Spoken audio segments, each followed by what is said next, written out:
एक छोटी सी राय, छोटा सा मशवरा, जिंदा लोगों का सहारा बने, जनाजों में दौड़ लगाने से बेहतर है। उसने तो अंधेरों में बस एक सुबह मांगी थी, अपने हिस्से की जरा सी खुशी मांगी थी। हर दिन, हर पल, हर घड़ी सितम सह रही थी, मानो उसकी तमन्नाओं पर कोई साया था। प्यार मांगा था उसने, पर आखिर उसके हिस्से में तेजाब ही आया था। एक थी ममता, वो जी रही थी, हर पल सितम सह रही थी।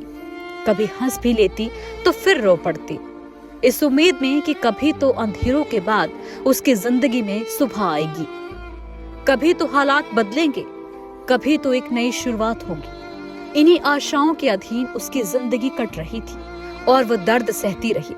होता सब कुछ करा, एक बार तेस मानो जुली मैं ये पूछने के गाना क्या सोची के गाया था, जिंदगी एक सफर सुहाना, उसको मेरे पास जरा पकड़ के तो लाए। कभी बदन पर निशान पड़े तो कभी दिल पर गहरे जख्म हुए, लेकिन फिर भी उसे उम्मीद थी कि एक दिन अंधेरों के बाद सुबह होगी। इसी उम्मीद में दिन निकले, महीने निकले और 25 साल बीत गए। अंधेरों का साया छंटने की जगह और गहरा हो गया और फिर वो मनहूस रात आई। पति की हैवानियत और सारी सीमाएं लांघ चुके क्रोध ने ममता को तेजाब में डुबो दिया।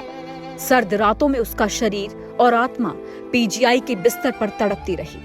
वो फिर भी इस उम्मीद से लड़ती रही कि शायद उसकी जान बच जाए, पर 25 वर्षों से चले आ रहे उसके इस दर्द, तकलीफ और सागर से भी गहरी पीड़ा का ईश्वर ने खुद ही अंत कर दिया।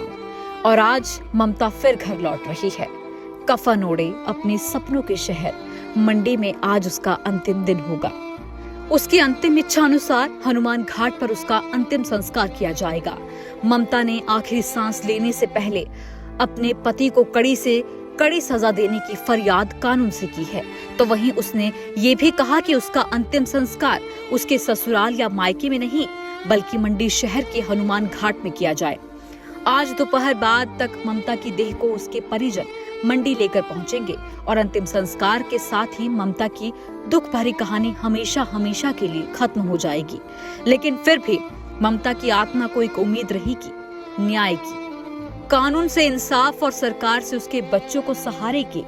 ये अंधा दोगला समाज, दोगला कानून, तो चलो कानून की जगह है, लेकिन ये जो बड़े समाज के ठेकेदार हैं, तब ये हाथों में मोमबत्तियां लेके चल पड़ते हैं। तब ऐसी, तो अगर मैं तुम्हें ऐसी ऐसी वीडियो डाल के दिखाऊं ना कि उसने मेरे दांत तक तोड़ दिए, मेरे पता नहीं क्या क्या हाल किए हुए।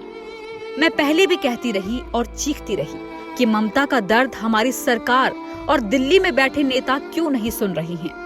अगर समय रहते ममता को पीजीआई से भी किसी बड़े अस्पताल में शिफ्ट कर दिया जाता तो शायद जान बच जाती।